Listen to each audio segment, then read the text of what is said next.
Bueno, me han pedido que pudiéramos seguir o que puedas seguir con los estudios que estáis haciendo del libro de Josué. Vale, no me he equivocado, bien. Josué. Y llegamos a una historia que cuando yo estaba reflexionando sobre ella y estudiando, me hacía darme cuenta de que va pasando el tiempo y me pasa como a John. Ya no voy siendo tan joven como yo me pienso que soy. No soy muy mayor, pero hasta hace 4 días yo me tenía a mí mismo como si fuera un poquito mayor que un adolescente. Pero ya voy teniendo que hacerme a la idea de que voy haciéndome mayor. Y esto no lo digo porque nos toque una historia o un cuento de niños, porque realmente hoy sabéis de lo que vamos a hablar. Vamos a hablar de una gran batalla. Vamos a hablar de la conquista de Jericó. Pero esto lo digo porque esta historia, la conquista de Jericó, es una de las que probablemente para las personas que hemos crecido en una familia cristiana, para las personas que hemos crecido con nuestros padres contándonos historias bíblicas, esta es una de las historias que posiblemente más conocemos todos nosotros. Es una historia muy famosa, que la hemos escuchado muchas veces. Y cuidado, porque muchas veces nos pasa que cuando nos enfrentamos a un texto, una historia que conocemos tanto, podemos tener la tendencia de quedarnos en esos detalles un poco, por así decirlo, superficiales que tenemos todos en mente y nos olvidamos de profundizar en la historia y de realmente sacar las enseñanzas principales que podemos extraer para nuestras vidas de todas las historias que realmente hay en este libro, porque todas y cada una de ellas pueden tener una enseñanza muy importante para nuestra vida. No son historias para contar a los niños únicamente para antes de dormir, como pueden ser otro tipo de cuentos, sino que estas enseñanzas, historias, tienen importantes verdades para nuestras vidas.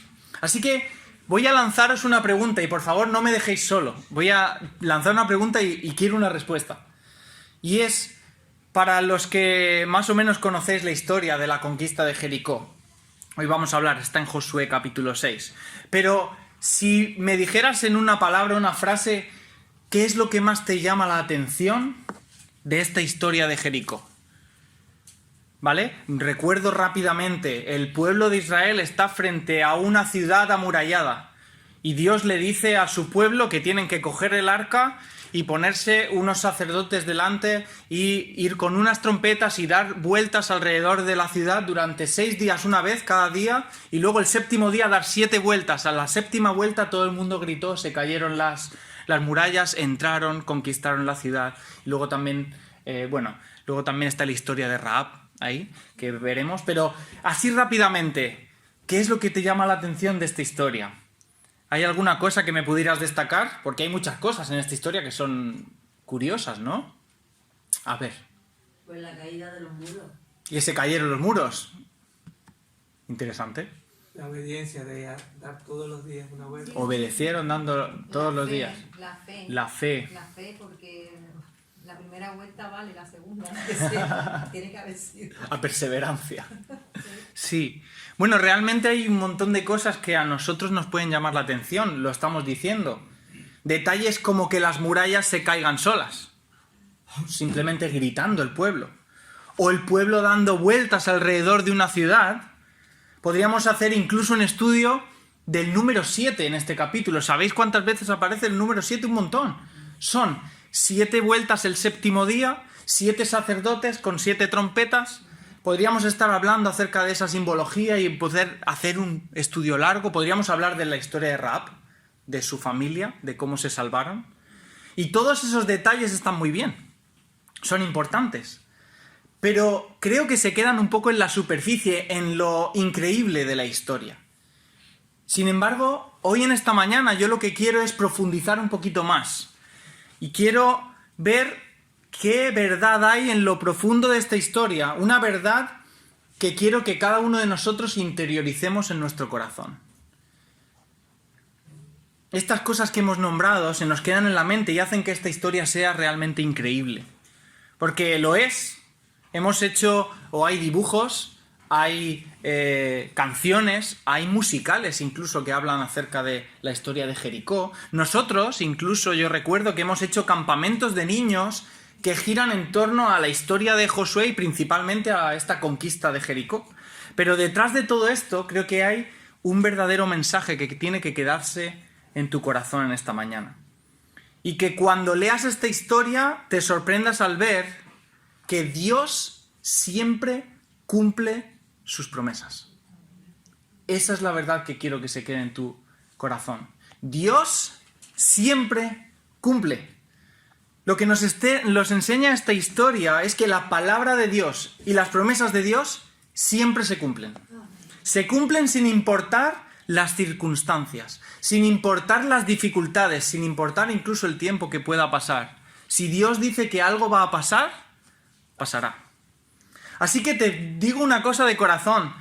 Si en esta mañana yo supiera que solo vais a salir de aquí con una frase, quiero que sea que Dios siempre cumple. Recuerda eso en momentos difíciles de tu vida, en momentos de dificultad, en momentos donde crees que todo se tuerce. Tranquilo, confía. Dios siempre cumple con sus promesas. Así que mi oración en esta mañana es que cada uno realmente tengamos esa verdad en nuestros corazones, porque si leemos este libro con esa convicción, sus palabras van a cambiar por completo tu vida. Si tú lees este libro sabiendo que Dios siempre cumple y escuchas a Jesús diciendo el que cree en mí tiene vida eterna, eso va a cambiar tu vida. Se convertirán esas palabras en un cimiento sobre el cual construir nuestras vidas y da igual la tormenta que pueda venir, porque estaremos firmes aún en medio de las dificultades, porque Dios siempre cumple. El problema que tenemos nosotros, y creo que nos pasará a todos, es que estamos en un mundo donde la gente no cumple con su palabra. Estamos rodeados de personas que nos prometen que harán una cosa y es mentira, no la hacen. Quizá uno de los mayores problemas que tenemos hoy en día es la falta de palabra de las personas. Yo recuerdo a mi abuelo. Mi abuelo me ha contado muchas de sus anécdotas de la vida. Y recuerdo una vez que hablando sobre un campo que él tenía, él me dijo, yo esto, ¿sabes cómo lo compré? Me fui al vecino que estaba arando al lado y le dije, ¿por cuánto me lo vendes? Me dijo un precio y le dije, vale. Y se dieron la mano. Y desde entonces es mío. La palabra de las personas en esa época era la palabra de las personas. Si tú le decías, te vendo esto por tanto dinero, llegabais a un acuerdo, os dabais la mano, ya está.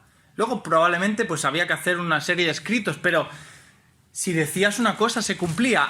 Ahora es diferente, ¿verdad? Sabemos que eso no acaba bien, porque las personas dicen un día una cosa, otro día otra, luego a lo mejor van a casa, oye, he vendido, ¿cómo lo has vendido? Pero si eso puede costar más, intenta, este fulanito te daría más dinero. Ahora, si no está por escrito, si no está firmado y si puede ser ante notario, no nos creemos lo que nos están diciendo. Y no seamos hipócritas, porque a nosotros mismos nos ha podido pasar en alguna ocasión en nuestra vida que no hemos podido cumplir con nuestra palabra. Por eso esta historia es tan importante, porque en medio de una situación y un mundo donde sabemos que la gente no cumple con su palabra, vemos que más allá de las trompetas, más allá de los muros, más allá de todo lo que a nosotros se nos queda en la cabeza de esta historia, aquí la palabra de Dios nos enseña que Dios siempre cumple con lo que dice. Y nos enseña que podemos confiar en Él. Podemos confiar en que Él es fiel. Y no tenemos que tener temor de que va a fallar, porque lo que ha prometido lo cumplirá. Y con esto en mente vamos a ir viajando por la Biblia. Así que si tienes tu Biblia, yo te animo a que puedas comprobar que todo lo que estoy leyendo está también en tu Biblia. Sí que es cierto que voy a utilizar una versión que es un poquito más sencilla de entender, que es la Biblia de las Américas. Dice exactamente lo mismo, pero para textos largos yo la entiendo un poquito mejor, creo que es un poco más sencilla de entender. Así que estamos en el capítulo 6 de Josué. Y encontramos al pueblo de Israel listos para conquistar la ciudad de Jericó. Ahora, antes de entrar de lleno ya en la batalla, bueno, no fue realmente una batalla, bueno, ahora veremos, pero quiero que entendamos bien todo lo que está sucediendo hasta aquí para saber en qué punto de la historia nos encontramos. No podemos llegar a esta historia e intentar comprenderla bien si no conocemos qué pasó antes y cómo es que el pueblo de Israel llegó ahí al lugar donde estaba y estaba ya a punto de conquistar Jericó. Es como si tú pretendes ahora coger tu televisión, abrir Netflix y decir voy a empezar a ver una serie nueva. Y abres la tercera temporada de una serie que no has visto nunca. Y empiezas a ver la tercera temporada con personajes que no sabes ni quiénes son, están haciendo algo que no tienes ni idea de lo que están haciendo, no sabes por qué uno se pelea con otro o por qué están en una situación. Porque si no has visto las 2 primeras temporadas, te vas a perder. Así que vamos a comenzar a hacer un repaso rápido de cómo el pueblo de Israel llega a donde llega. Y para empezar, tenemos que empezar por la primera temporada, por Génesis. Génesis es la primera temporada. Así que acompáñame. Génesis, en el capítulo 12, pero vamos a leer, quiero que busques el capítulo 15 mejor. En el capítulo 12 y luego en el capítulo 15, Dios promete a un hombre que se llama Abraham, o Abram en ese momento, Abraham, que le iba a conceder una descendencia, que iba a hacer un gran pueblo de él y le da una promesa. No sé si te gusta subrayar tu Biblia, no sé si a ti te gusta subrayar, pero si te gusta subrayar tu Biblia, el capítulo 15 de Génesis debería estar entero, prácticamente. El capítulo 15 de Génesis es uno de los capítulos más importantes de la Biblia, porque ahí encontramos una promesa, un pacto que tiene un eco a toda la eternidad. Y es una promesa que te afecta a ti y que me afecta a mí. Porque hay una frase que dice, en ti serán benditas todas las familias de la tierra. Así que si tú eres una de las familias de la tierra, esto te puede llegar o te llega a afectar. Así que en el capítulo 15 de Génesis es el primer lugar donde vamos a encontrar esa promesa. Y el capítulo 15 de Génesis lo podemos dividir en 2 partes, ¿vale? No vamos a leerlo todo, pero hay 2 partes. Los primeros 11 versículos encontramos una cosa y los segundos del 12 al 21 otra. Bien, en los primeros 11 versículos vemos que Dios promete a Abraham un hijo. Dios promete que Abraham iba a tener un hijo. Ahora, le dice que su descendencia sería como las estrellas del cielo. Así de grande sería su descendencia. Ahora, importante, este Abraham era un anciano. Este Abraham no tenía hijos. Este Abraham estaba casado con una mujer, Sarai o Sara, que también era anciana y era estéril. Así que cuanto menos esta promesa es algo increíble. Le estás prometiendo a un anciano que iba a tener un hijo y que su descendencia sería como las estrellas del cielo. A un anciano casado con una anciana estéril. Sin embargo, el capítulo 15 es muy importante de Génesis. Dice que Abraham creyó en esa promesa y esa promesa le fue contada por justicia. Luego en el Nuevo Testamento va a hablar mucho acerca de esa fe de Abraham. Abraham creyó en Dios. Y vemos ahora más adelante que Dios siempre cumple con sus promesas. Lo segundo que vemos en este capítulo es que después de que Dios le haya prometido un descendiente a Abraham, es que Dios habla y hace un pacto con Abraham y habla acerca de lo que le va a pasar a esos descendientes, a ese pueblo, a esa familia, a esa gran nación que saldrá del descendiente de Abraham. Le van a pasar algunas cosas. Y habla ahí acerca de que Israel iba a ser llevado esclavo durante 400 años a un lugar llamado Egipto. Cuando te pones a pensar, esto es algo increíble. Nosotros sabemos la historia, conocéis la historia de Moisés, cómo Moisés saca al pueblo de Egipto de la esclavitud. Bueno, pues Dios, mucho antes de que Abraham tuviera ni siquiera un hijo, ya le estaba diciendo, te voy a dar un hijo. Y tendrá una gran nación, pero esa nación, esa familia, estará esclava en Egipto durante 400 años. Pero después de 400 años yo vendré, los salvaré, los sacaré de allí y les daré esta tierra. Así que todas esas cosas las podemos ver en el capítulo 15 de Génesis.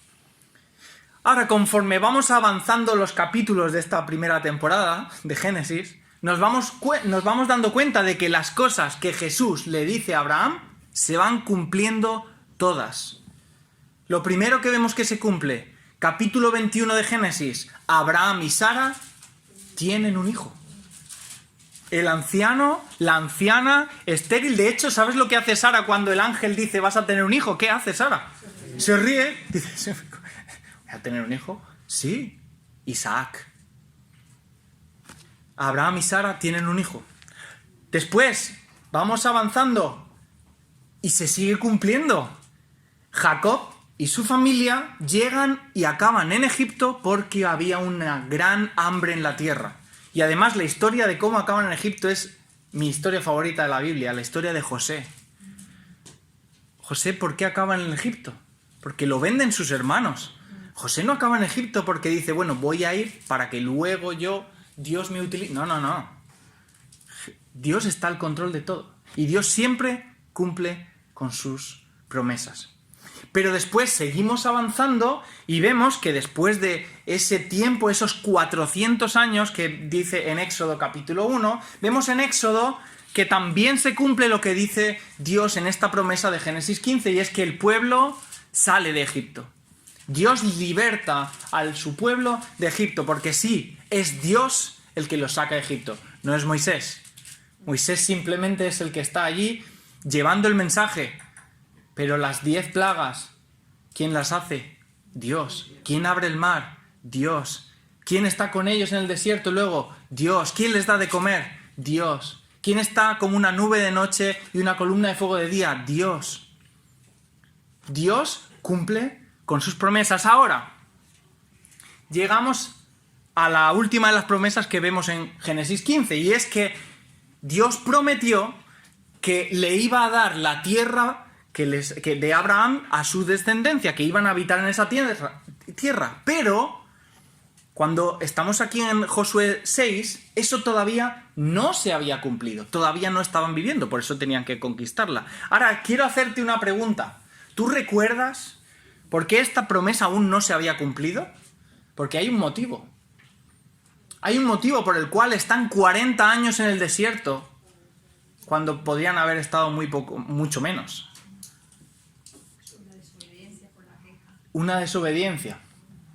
En tu casa puedes leer luego Números capítulo 13 y 14, es también una historia muy interesante.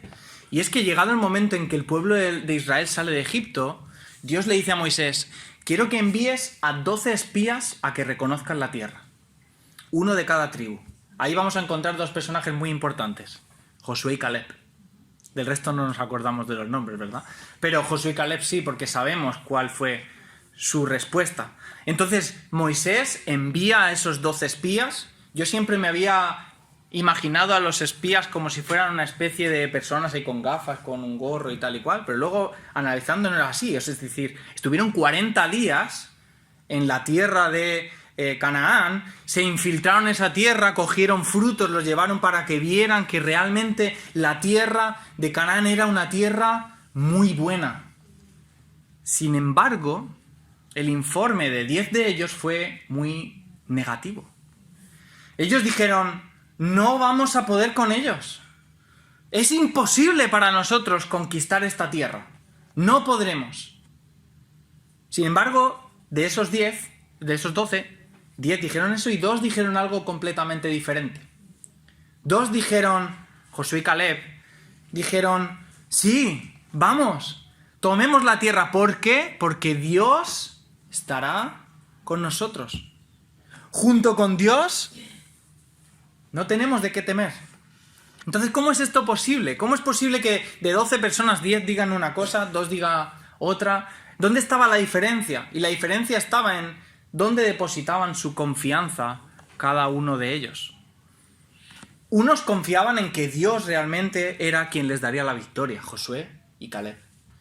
Pero los otros depositaban su confianza en sus propias fuerzas. Y si depositaban su confianza en sus propias fuerzas, era imposible. Era imposible conquistar ciudades amuralladas. ir contra... Dice que en el informe decían que los soldados o los guerreros eran como gigantes. La diferencia entre Josué y Caleb y los demás espías es que unos confiaban en Dios y otros confiaban en ellos mismos.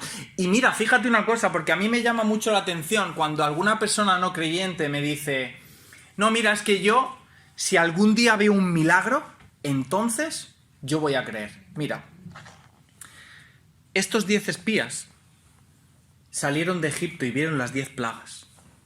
Estos 10 espías cruzaron el mar en seco. Estos 10 espías veían cómo cada día venía el maná del cielo. Estos 10 espías iban con una nube, con una columna de fuego. Estos 10 espías vieron más milagros de los que tú podrás ver jamás en tu vida. Y no confiaron en Dios. No es cuestión de ver, es cuestión de confiar. Tristemente el pueblo creyó en esos 10 espías y no creyó a Josué y Caleb. Y Dios les castigó 40 años en el desierto. Toda esa generación murió en el desierto, castigados 40 años. Pero cuando llegó el tiempo, Dios cumplió con su promesa y también cumplió con Josué y Caleb, porque a ellos les dijo: vosotros sí vais a entrar. Fueron los únicos de esa generación que pasaron a la tierra prometida. Así que en todo ese recorrido ya hemos llegado a la temporada en la cual estamos, en Josué capítulo 6. Así que vemos a Josué y al pueblo justo a punto de entrar en Jericó. Y en las últimas semanas habréis estado estudiando cómo llegan a ese lugar. Josué también envía unos espías, a 2 espías, a reconocer también la tierra. Ahí está la historia de Rahab, cómo los esconde en su casa para que no los atrapen. Vemos cómo el pueblo cruza el río Jordán, muy parecido a lo que pasa con Moisés, ¿verdad? Moisés también envió espías, Moisés también cruzó en seco, Moisés también preparó ellos luego se preparan con la circuncisión y hacen la Pascua, y llega un momento muy esperado para ellos, y es realmente el día en el cual van a hacer efectiva esa promesa, van a conquistar ya la ciudad de Jericó. Ahora imagínate, llevaban mucho tiempo esperando. Imagina cómo te sentías tú cuando después de meses o años estabas preparando el día de tu boda y era ya al día siguiente. O imagina cuando tú ya te dicen: empiezas este día tu nuevo trabajo, que quieres empezar ya, que estás deseándolo. Llevaban mucho esperando ese momento y entonces se encuentran con una gran dificultad. Y la pregunta era: ¿cómo iban a conquistar esta ciudad? Mira el versículo 1 del capítulo 6. Dice: pero Jericó estaba muy bien cerrada. A causa de los hijos de Israel, nadie salía ni entraba. No sé si alguna vez has estado cerca de alguna muralla, de una muralla grande, alguna muralla. Hay varias ciudades en España que todavía mantienen partes de las antiguas murallas muy bien conservadas. Ahora piensa por un momento que esta ciudad está completamente cerrada y amurallada. No estamos hablando de la ciudad de Murcia de hoy, que tú entras o por una carretera o por otra, hay 1 millón de entradas a Murcia. No, estamos hablando de una ciudad cercada por muros de hasta 10 metros de altura. Y si te pones a pensar, este fue uno de los motivos que llevaron a esos 10 espías a decir: es imposible. Ese fue uno de los motivos que llevaron a los 40 años en el desierto. Vieron las murallas, vieron los soldados, vieron la dificultad en conquistar las ciudades y pensaron humanamente: imposible. Se sintieron abrumados.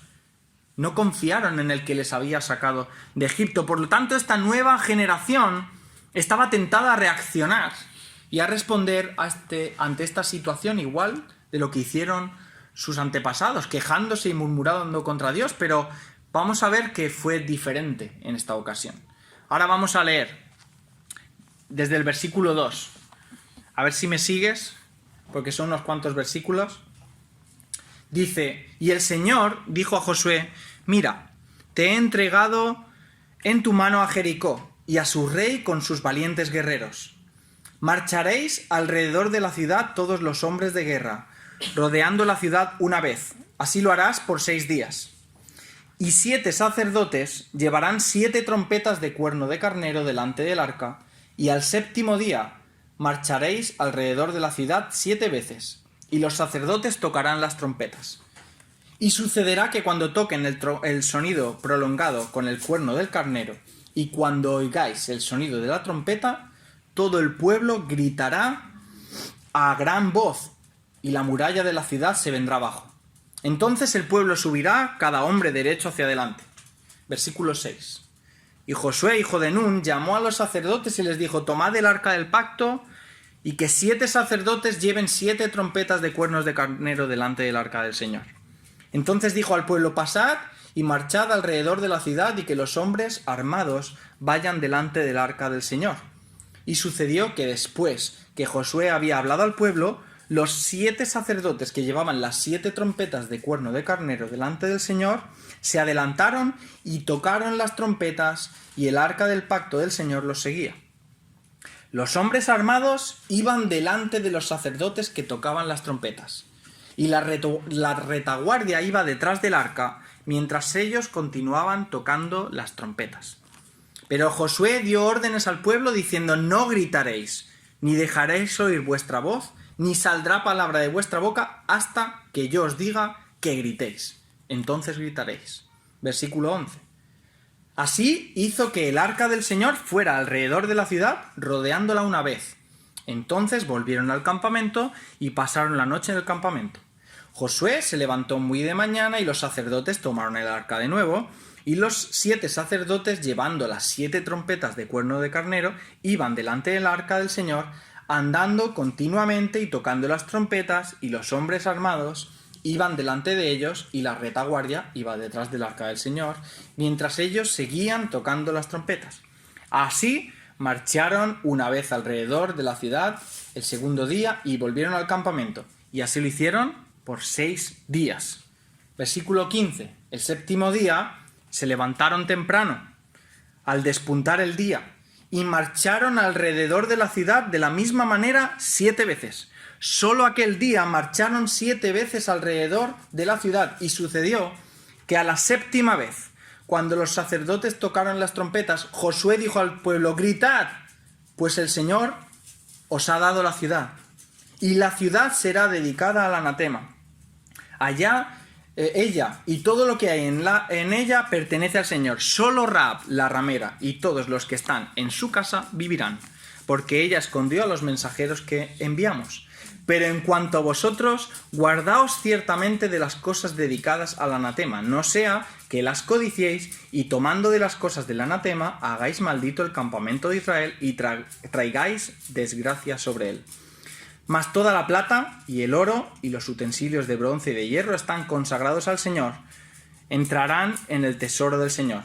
Entonces, versículo 20, el pueblo gritó y los sacerdotes tocaron las trompetas, y sucedió que cuando el pueblo oyó el sonido de la trompeta, el pueblo gritó a gran voz, y la muralla se vino abajo.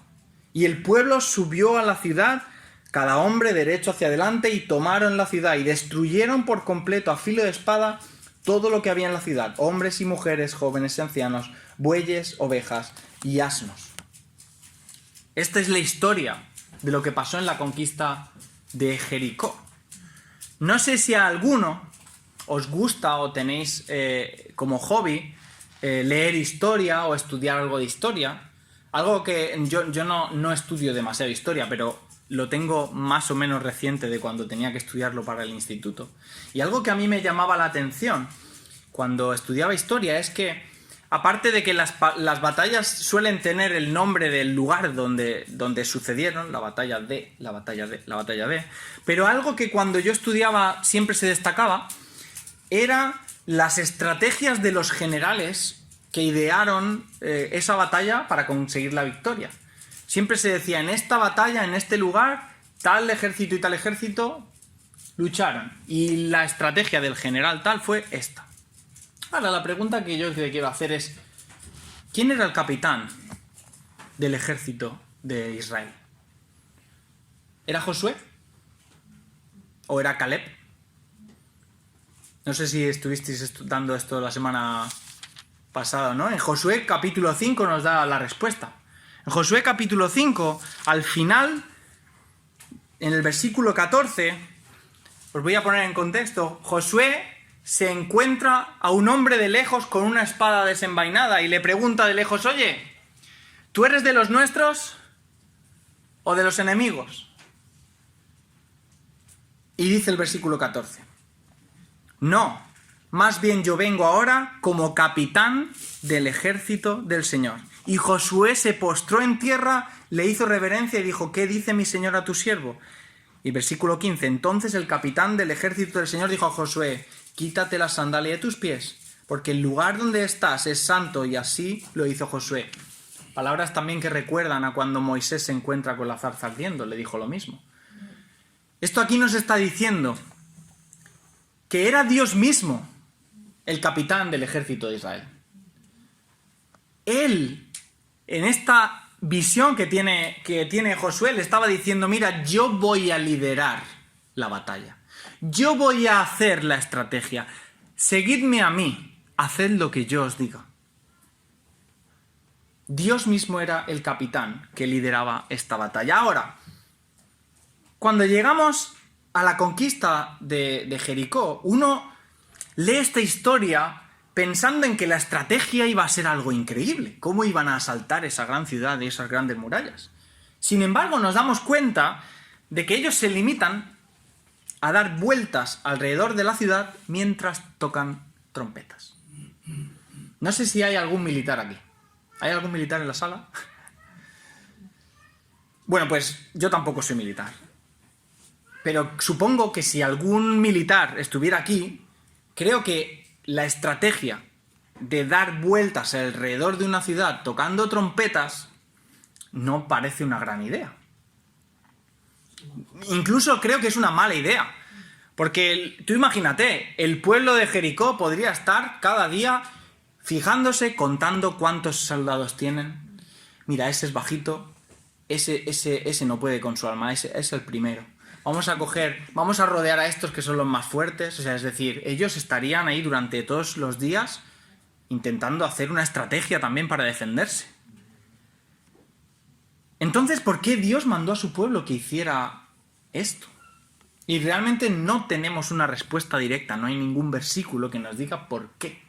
Pero sí que es verdad que hay un versículo en la Biblia, en Hebreos capítulo 11, versículo 30, que nos puede ayudar.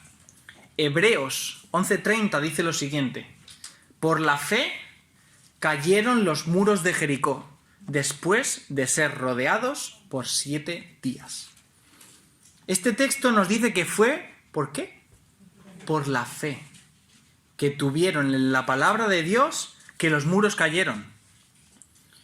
Y cuando vayáis avanzando a lo largo de todo el libro de Josué, os vais a dar cuenta de que tanto la conquista de Jericó como la conquista de toda la tierra prometida no consistía en que Israel conquistara la tierra. Si lees bien cada batalla, este libro, te das cuenta, si lees todas las batallas de este libro, que más bien es Dios el que conquista la tierra. Si leemos nos damos cuenta de que Israel en muchas ocasiones se comporta simplemente como un espectador o como un mero ayudante secundario de Dios. ¿Quién derribó los muros? ¿Sus gritos? ¿Los derribó Dios? ¿Ellos qué hicieron? Obedecer simplemente. Ellos solo confiaron. Y entonces los muros se cayeron. Ahora, no quiero hacer un spoiler a mi compañero Dani. La semana pasada estuvimos hablando. Dani García. Me dice, la semana que viene voy yo. Digo, pues cuando vean Dani García van a pensar, otra vez madre mía, 2 veces seguidas. Pero bueno, un pequeño spoiler. Fíjate cómo es el título encima del capítulo 7, que es el capítulo de la semana que viene. El pecado de Acán. El pecado de Acán. Bien. Si te das cuenta en esa historia, Israel es derrotado por una ciudad o una batalla mucho más fácil que la de Jericó. De hecho, ven que es tan fácil que dicen, mira, no envíes a todo el ejército, envía unos cuantos. Con unos cuantos es suficiente. Derrotados. ¿Por qué? Por el pecado de Acán. Porque pecaron. Si habéis estado atentos o habéis seguido la lectura, Josué les manda: no cojáis nada. Y Acán cogió un manto babilónico. Incluso en medio de una batalla donde estás viendo que las murallas se caen, el pecado sale, porque está en nosotros. ¿Cómo es posible? Pues versículo 1 del capítulo 7 dice: mas los hijos de Israel fueron infieles. Qué triste, ¿verdad? Qué triste, no fueron capaces de obedecer. Pero vamos a seguir avanzando y ya queda menos, ya queda poco. Vamos a seguir avanzando, porque a nosotros no nos interesan tanto los detalles militares, ¿verdad? A nosotros, gracias a Dios, no tenemos ningún problema militar. Pero sí que hay muchos detalles sobre esta conquista que podemos aprender para nosotros. Porque mira, esta victoria se basa en 3 cosas.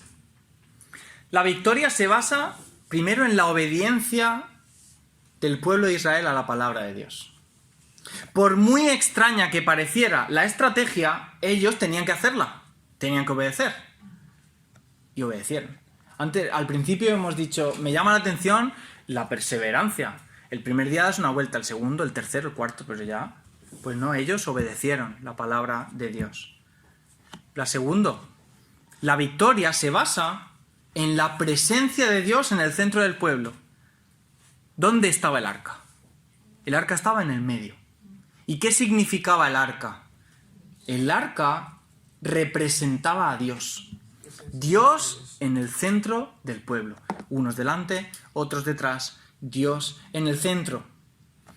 Lo tercero que podemos ver y aprender es que la victoria se basa en la perseverancia y la confianza en que Dios iba a cumplir lo que prometió. La perseverancia y la confianza en que Dios siempre cumple con su palabra. Y aunque nosotros vivimos en unas circunstancias muy diferentes a día de hoy, hemos dicho que gracias a Dios no tenemos que conquistar nada, pero saber que Dios siempre cumple con sus promesas nos va a impulsar a que nuestra vida se caracterice por cosas muy peculiares o muy características. ¿Por qué debería caracterizarse nuestra vida en función a esto? Bueno, pues la obediencia a la palabra de Dios. Hermanos, si tú crees realmente esto que estamos hablando, esto que nos enseña esta historia de Jericó, tú debes obedecer la palabra de Dios. Si tomas como que este libro, la Biblia, es la Escritura, es realmente la palabra de Dios, esta debe ser tu modelo de vida, las instrucciones de cómo debes caminar diariamente. Mira, ¿tienes dudas sobre cualquier aspecto? Léelo, lee este libro. Ahora, si te dice algo que no te interesa, también tienes que aceptarlo. Hay muchas personas que a mí me preguntan, bueno, pero ¿qué dice la Biblia sobre esto? Y tú le dices, mira, sabes lo que dice. Tú sabes lo que dice la Biblia. ¿Qué quieres? ¿Que te dé mi opinión o que te diga lo que dice la Biblia? Porque están intentando darle la vuelta. Obedece la palabra de Dios. O segundo que debe caracterizar nuestra vida es que debemos tener un anhelo de que Dios siempre esté en el centro de nuestra vida. Mirad, hay personas, y yo espero que no seamos ninguno de nosotros de verdad, hay personas que tienen un concepto de Dios, que utilizan a Dios cuando les interesa. Mira, yo tengo, qué malo estoy, entonces empiezo a ir a la iglesia, entonces me acuerdo de Dios. Pero Dios no es así. Tenemos un Dios vivo, un Dios presente en todos los momentos de nuestra vida. Dios no es un Dios el que puedas sacar los domingos y luego lo vuelvas a guardar. No, Dios debe ser el centro de todo lo que hacemos, de todo lo que pensamos, de todo lo que planeamos, sea donde estemos, con quien sea, Dios tiene que estar presente. Y lo tercero es que debemos también perseverar y confiar, como vemos en esta historia, de que Dios siempre, otra vez, cumple con sus promesas. Los muros no se cayeron a la primera vuelta. Abraham, Isaac, Jacob, José, incluso Moisés, todos conocían la promesa. y ninguno la experimentaron en su vida. Murieron sabiendo que esa promesa se cumpliría, pero sin llegar a verla. Los planes de Dios muchas veces son mucho más grandes que nosotros, pero debemos descansar en que si Dios ha dicho que sucederá, sucederá. Por lo tanto, esta victoria es el resultado de confiar en Dios y confiar en que Dios siempre cumple. Pero no acaba aquí porque nos queda un pequeño pasaje, pero que aunque sea el pequeño pasaje es muy importante. Fíjate, el versículo 20 al 27. Y aquí vamos a ver el desenlace de la historia de Rahab. Dice entonces, el pueblo gritó, hemos leído, y los sacerdotes tocaron las trompetas, y sucedió que cuando el pueblo oyó el sonido de la trompeta, el pueblo gritó a gran voz y la muralla se vino abajo. Y el pueblo subió a la ciudad, cada hombre derecho hacia adelante, y tomaron la ciudad y destruyeron por completo a filo de espada todo lo que había en la ciudad. Hombres y mujeres, jóvenes y ancianos, bueyes, ovejas y asnos. Versículo 22. Pero Josué dijo a los 2 hombres que habían reconocido la tierra: entrad en la casa de la ramera, de Rahab, y sacad de allí a la mujer y todo lo que posea, tal como se lo jurasteis. Entraron pues los jóvenes espías y sacaron a Rahab, a su padre, a su madre, a sus hermanos y todo lo que poseía. También sacaron a todos sus parientes y los colocaron fuera del campamento de Israel. Y prendieron fuego a la ciudad y todo lo que había en ella. Solo pusieron el tesoro de la casa del Señor, en el tesoro de la casa del Señor, la plata, el oro y los utensilios de bronce y de hierro. Pero Josué dejó vivir a Rahab la ramera, a la casa de su padre y todo lo que ella tenía. Y ella ha habitado en medio de Israel hasta hoy, porque escondió a los mensajeros a quienes Josué había enviado a reconocer a Jericó. Entonces Josué les hizo un juramento en aquel día diciendo: maldito sea delante del Señor el hombre que se levante y reedifique esta ciudad de Jericó. Con la pérdida de su primer primogénito echará su cimiento, y con la pérdida de su menor colocará sus puertas. Y el Señor estaba con Josué, y su fama se extendió por toda la tierra. Aquí vemos el desenlace de la historia de Rahab que empieza en el capítulo 2.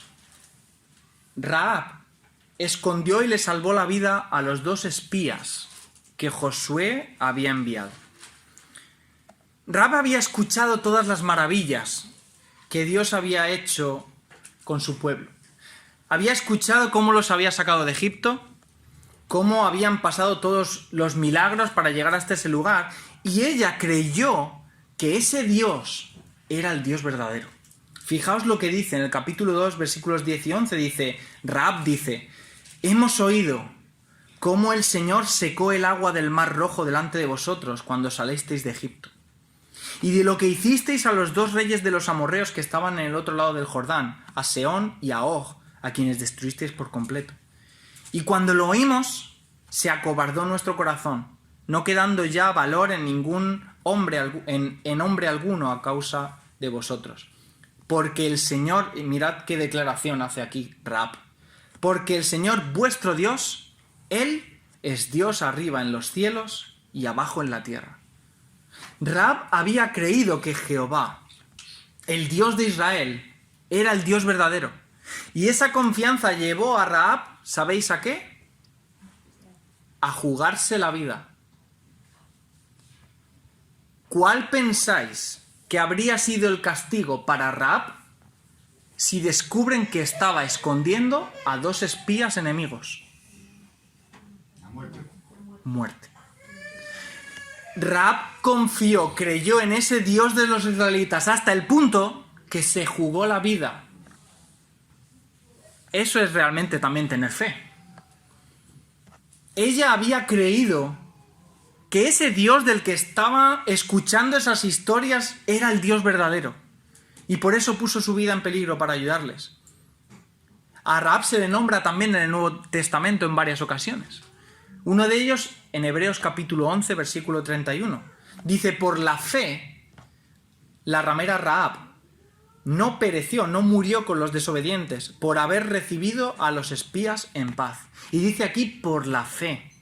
Y al igual que todas las personas que están presentes en ese capítulo 11, todos se refieren a que tuvieron su fe y su confianza depositada en Dios. En ese mismo capítulo aparece Abraham, en eso que hemos dicho del capítulo 15, dice, por la fe Abraham creyó en esa promesa de que iba a tener un hijo. Y aquí está también Rahab. Rahab puso su confianza en el Dios de Israel. Y ella podía haber puesto su confianza, y quizás si te pones a pensar es incluso más coherente, ella podía haber puesto su confianza en las grandes murallas. Ella podía haber confiado en sus poderosos guerreros. Podía haber confiado en la estrategia que generaran sus gobernantes. Sin embargo, creyó que Jehová era el Dios verdadero. Su confianza en Dios le salvó la vida a ella y a todos los que estaban en su casa. Y no solo eso, sino que dice el texto que pasó a ser parte del pueblo de Dios. Fijaos, hay 3 mujeres en la genealogía de Jesús: Tamar, Rahab y Ruth. Si os ponéis a pensar esto, es increíble. Rahab no solo pasó a ser parte del pueblo de Dios. Rahab pasó a ser ascendiente de Jesús, del Salvador del mundo. El Salvador del mundo, Jesucristo, el Hijo de Dios, viene de la descendencia de Rahab. Porque Dios no echa fuera a nadie que deposite su confianza en Él. Y la historia de Rahab está aquí por una buena razón. Quiere enseñarnos que Dios adoptará como hijos a aquellos que depositen su fe, su confianza y su esperanza en Él. Esto es un anticipo de lo que Cristo iba a venir a hacer a este mundo. Cristo vino a romper las barreras, a hacer efectiva esa promesa de Génesis 15 que hemos dicho, todas las familias de la tierra serán benditas. Con Cristo no hay excepción. Todo aquel que cree en Él como su Señor y Salvador tiene un hueco. Jesús vino a buscar y a salvar a los que estábamos perdidos, y nosotros, igual que Rahab, debíamos estar apartados. Nosotros no éramos dignos de acercarnos a un Dios perfecto. Sin embargo, a través de Jesús y de su sangre en la cruz, podemos estar en este lugar cantando, adorándole, porque nos ha perdonado, nos ha hecho hijos suyos. Ahora veis por qué es tan importante esta historia. Más allá de las trompetas, más allá de los muros y de todo lo que nos llama la atención, está la esencia. Dios siempre cumple. El pueblo de Israel entró en Jericó porque confió en Dios. Obedeció su palabra sabiendo que Él iba a ser fiel. Rahab y toda su familia se salvaron porque confiaron en Dios. Creyeron que Jehová era el Dios verdadero, el único Dios del cielo y de la tierra. Y la pregunta que quiero lanzarte a ti y quiero que te hagas ahora es: ¿confías tú en Dios o confías en ti mismo? ¿Confías tú en las palabras, en las promesas que hay en este libro, en la palabra de Dios? ¿Está tu confianza en Dios o en ti mismo? Y espero que todos los que estemos aquí podamos descansar y vivir vidas que tienen su confianza puesta en las promesas de Dios.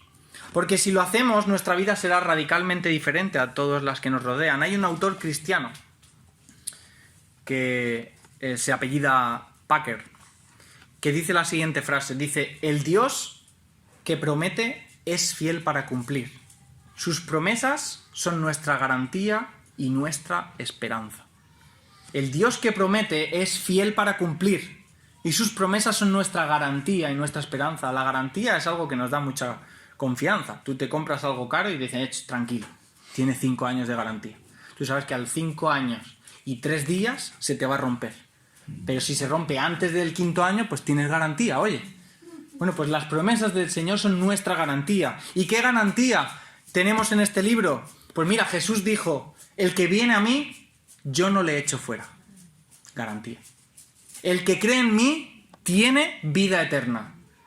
Yo soy la resurrección y la vida. El que cree en mí, aunque esté muerto, vivirá. Me voy a preparar un lugar para vosotros y vendré otra vez y os tomaré conmigo para que donde yo esté, vosotros también estéis. Yo estoy con vosotros todos los días hasta el fin del mundo. Esa es nuestra garantía.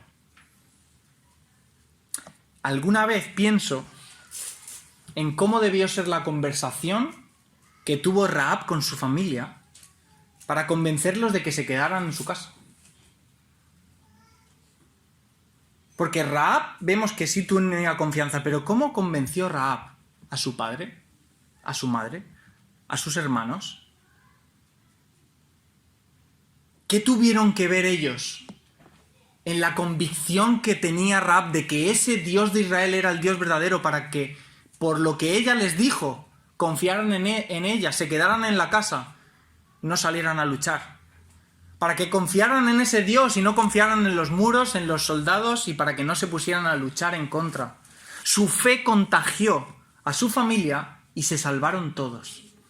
Porque ella tenía las garantías de que ese Dios, el Dios de los que estaban a punto de conquistarlos, era el Dios verdadero y que iba a cumplir con sus promesas. Ojalá que nuestra fe también contagie a todos los que tenemos a nuestro alrededor. Que nuestra manera de vivir, sabiendo que Dios siempre cumple con sus palabras, nos haga vivir una vida más dedicada a Él, más que queramos hablar a todos los demás de cómo Dios nos ha salvado, de cómo todo el mundo debe poner su confianza en Dios. Así que vamos a orar.